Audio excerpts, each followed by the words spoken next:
Hello friends, Republic academy 5.0 में आप सभी का स्वागत है।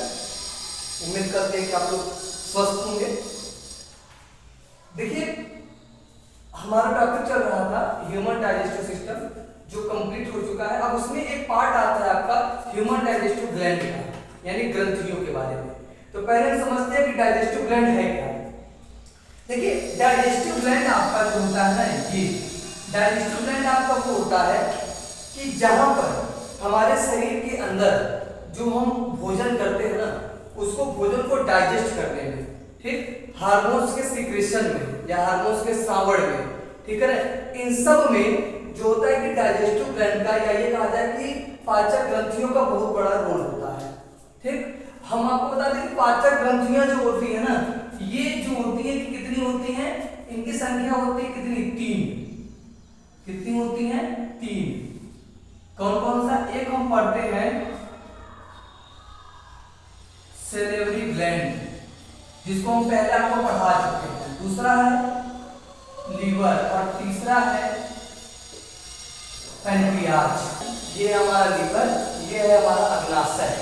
ठीक, जहां पे हमने लाल ग्रंथियों को आपको ये पढ़ा दिया था जब हम बकल कैविटी पढ़ रहे थे, वहीं पे। ठीक, ये 3 प्रकार का होता है, इसको हमने बता दिया। अब हमारा टॉपिक चलेगा क्या, लीवर और पैनक्रियाज। सबसे पहले हम पढ़ेंगे क्या, लीवर। लीवर जो होता है कि वो जो हमारा आमाशय होता है, जो हमारा पेट है, उसके दाएं तरफ जो होता है वो स्थित होता है। ठीक है ना। ये जो होता है कि लीवर जो होता है, ये लगभग आपको बताऊं, ये लगभग भूरे लाल रंग का होता है।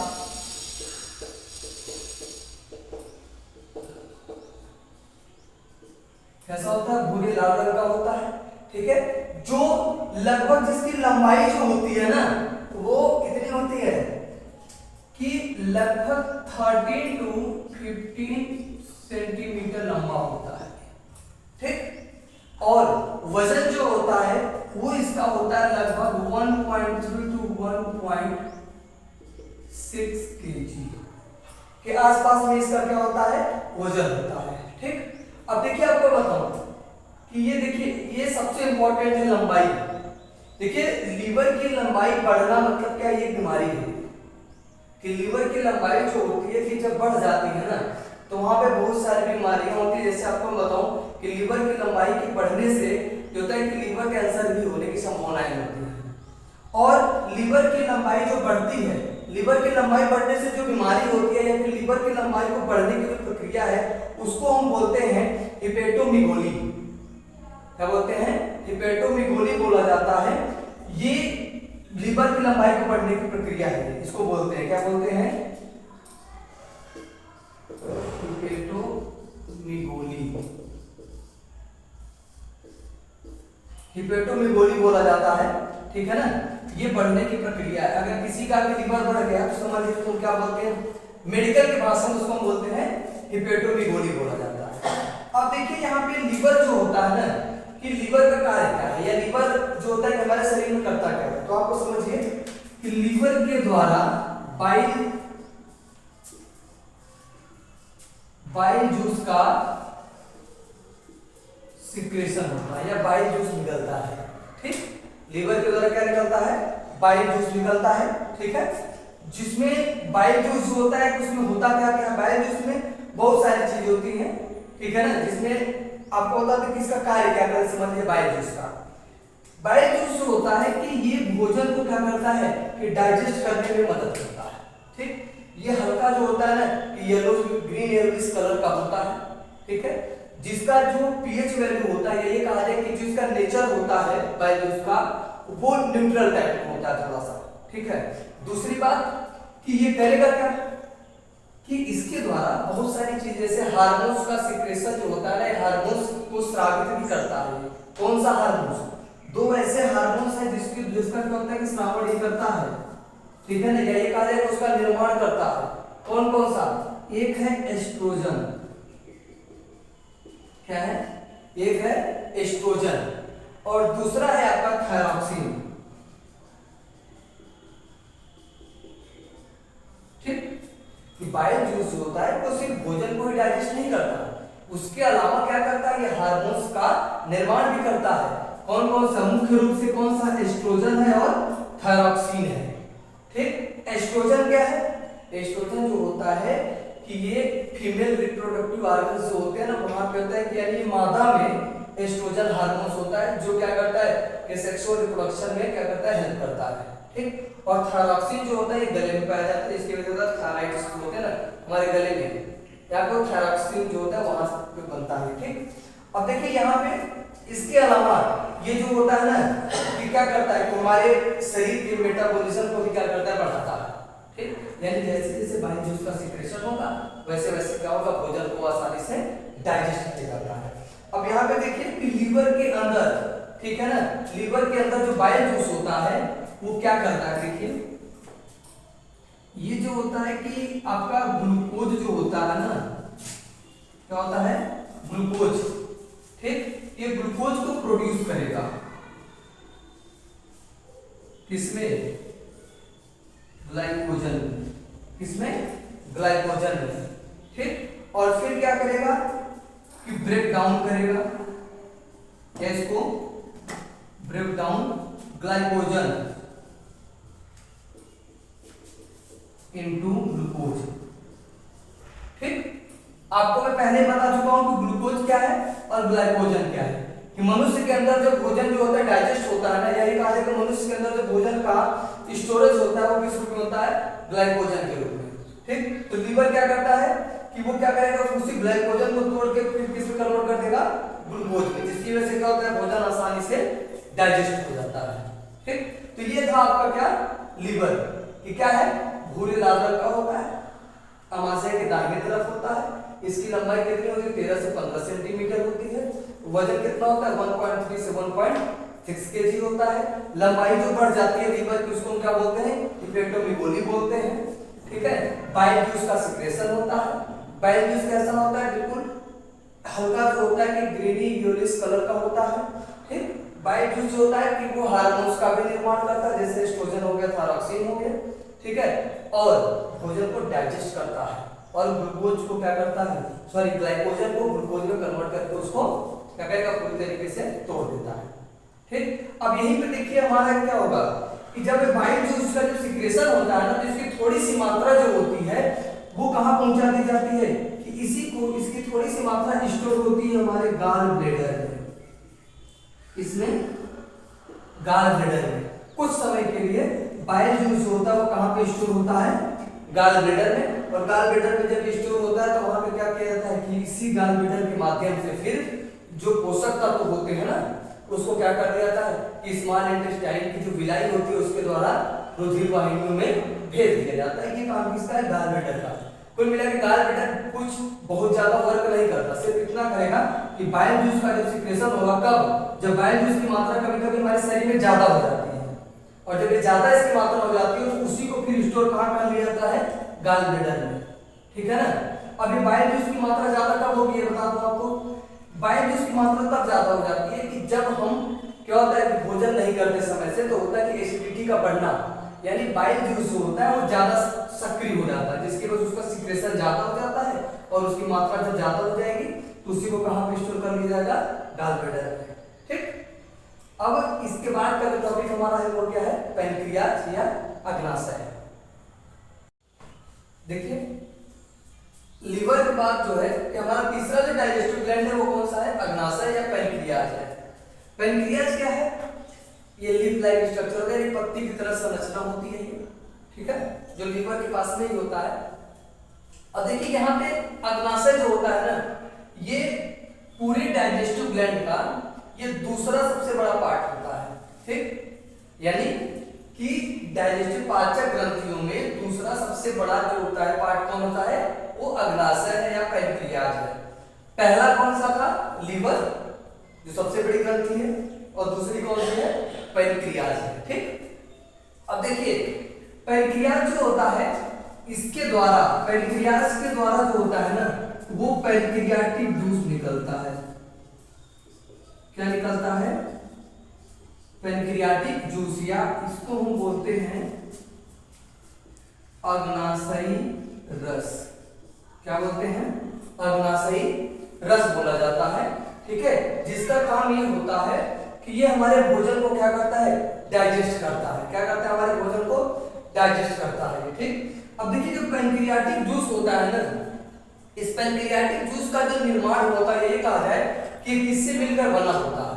ठीक, तो आप समझिए कि पैनक्रियाटिक जूस जो होता है ये 3 चीजों से मिलकर बना होता है। कितने? 3। कौन कौन? एक होता है आपका ट्रिप्सिन, ठीक, दूसरा होता है आपका लाइपेज, और तीसरा होता है आपका एमाइलेज। ठीक है ना, यानी इन्हीं तीनों से मिलकर क्या बना होता है, पैनक्रियाटिक जूस बना होता है।